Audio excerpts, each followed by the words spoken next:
One of the most misunderstood concepts when dealing with transformation is the difference between the stretch and compression for a horizontal and vertical transformation. So a lot of students think they are going to be interchangeable. If you have a vertical compression, that's the same thing as a horizontal stretch. And that is not the case. And in this example, that's exactly what I'm going to show you, how they are not exactly the same. A lot of times students will think, oh, this is a vertical compression, so therefore this is going to be a horizontal stretch, which it is. This is a horizontal stretch of 1/2. But the vertical compression of 1/2 is not the same thing as a horizontal stretch of 1/2. So be very, very careful with the way that we're going to work that. So the way to be able to see if these are going to be the same or how they relate to each other, I'm going to go ahead and create a table of values, because that's going to be helpful on how we'd go ahead and graph something like this, which I'll show you at the end of the video.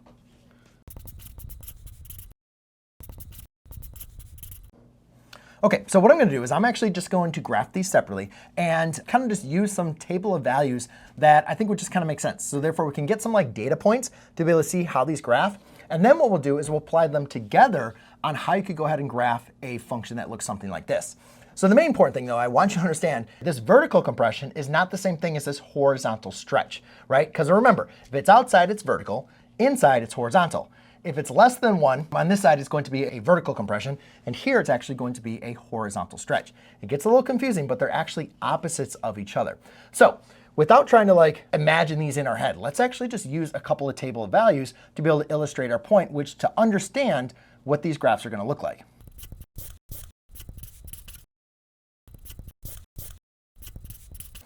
Okay, so I'm just going to kind of pick some really easy numbers. I'm skipping over 9 because I don't want to be dealing with fractions. I just want to look at 2 data points, right? We already know 0. 0 is going to be easy. Anytime we have 0, that's actually going to give us 0. So that's going to be common with all 3 of these functions. But let's go and take a look at the next point. If I plug 4 into here, the square root of 4 is going to be 2. 2 times 1/2 is going to be a 1. And then if I take 16, square root of 16 is 4. 4 times 1/2 is going to be a 2. All right? Now what I want you to recognize here is when these are not exactly the same. Okay, so let's go ahead and apply this here. If I take 4, right, 4 times 1/2 is going to be 2. That is just going to be the square root of 2, which, crap, I don't know what the square root of 2 is, right? It's 1 point something. Over here, I could take the square root of 16 times 1/2 is 8. The square root of 8 is going to be, again, that's going to be like a 2 times the square root of 2, which is approximately 2.8284271. But again, you're not supposed to know that, or not supposed to care either on there. So what I can do in this case, to kind of understand what points to be able to graph for this, let's go and maybe pick some different points, just so I can have something to graph, because unless we have a calculator where we can apply the decimal approximation, let's pick something that's actually going to give us a 4 in this case. So in that case, I would say, what about if I chose an 8? 8 times 1/2 would be a 4. Square root of 4 would be a 2. And let's have to do like a 32, right? So if I did a 32 times 16, that would give me a 4.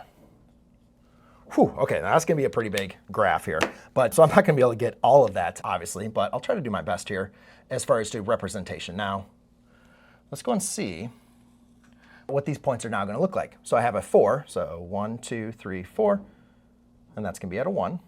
And then 4, let's go to 16, 4, 5, 6, 7, 8.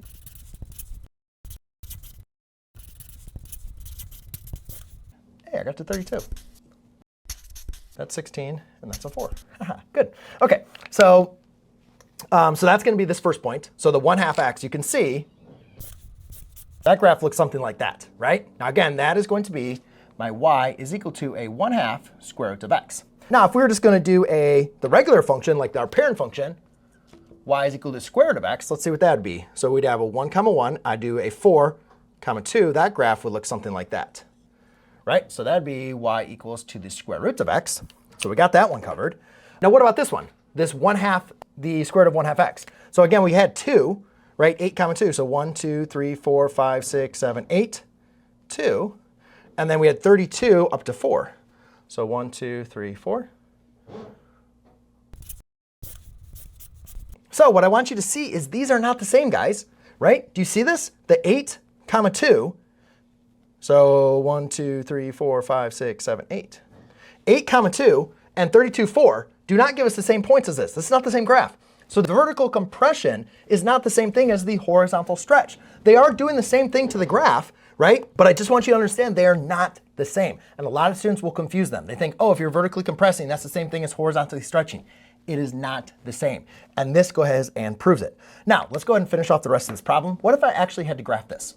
Like, what exactly would you do here? Well, in this case, I would do the exact same thing. I'd pick these 2 points, right? I have a 1/2 x times a 1/2 times a 1/2. I would choose these data points, right? Because notice when I plug in an 8, I can take the square root of them. And those are the values you want to pick.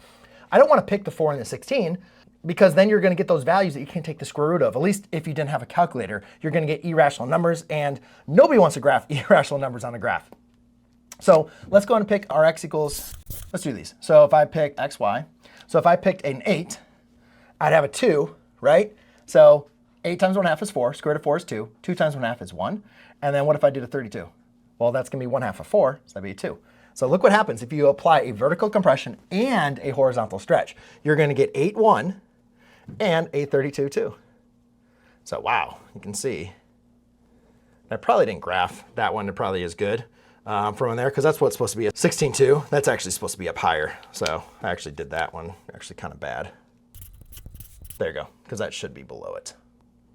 All right, so hopefully you guys recognize and hopefully you remember vertical compressions are not the same thing as horizontal stretches, just like horizontal compressions are not the same thing as vertical stretches. They are very much the same and very similar to each other, but they are not the same. Now, hopefully this video gave you a lot of value because in the next video, I want to go over one of the most common mistakes that students make when dealing with transformations and graphing the square root function. That's coming up in the next video. Cheers.